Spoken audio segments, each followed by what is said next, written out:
Hey everybody, hope you guys doing all right. So to my knowledge, and I did a little bit of research, but to my knowledge, it does not appear to me that anybody else has been brought to justice for the crimes or for the events of 9/11.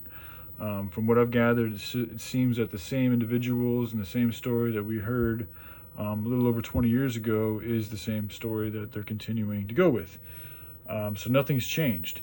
And as I showed you guys a few days ago, there's an article done back in 2008 that shows that the story that the original team hired to investigate the events on 9/11, their report was inaccurate.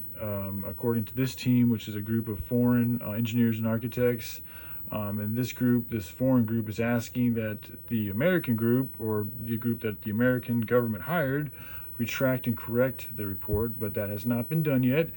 And of course, if they were to do that, they would have to go into the report, which would lead to more questions, which would, in my opinion, lead to a whole unraveling of the entire events of that day. And I think if they were to do that, a lot of things would come to the surface that have been hidden. So these things need to come out.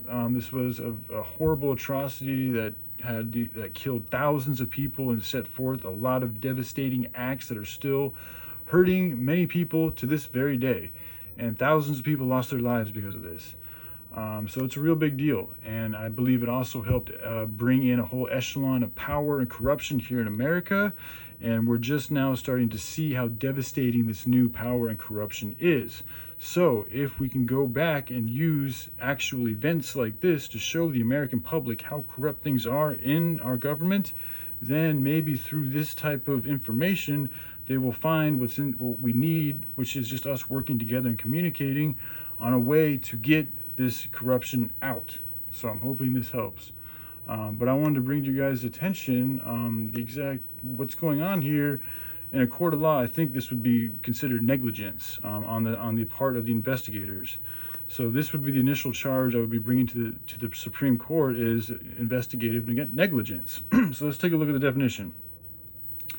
This entry focuses more on a singular form of occupational obligation failure, that is, investigation negligence. These failures occur because of various reasons, including the following: neglect of duty, oversight, incompetence, and recklessness. Investigation negligence has the potential to affect court dispositions, incarcerate the innocent, and cause unnecessary stress and trauma to already suffering crime victims. Additionally, there remains a causal and replicated link between investigation negligence and costly litigation expenses incurred by police departments in the United States. Training and proper supervision are employed to mitigate the adverse effects of investigation negligence, yet a prevalence still occurs. Introduction, just real quick because they have a good definition here.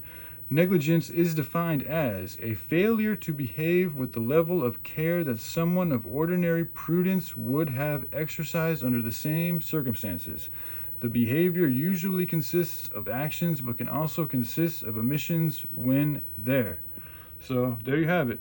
All right, I love you guys. Y'all take care. Bye.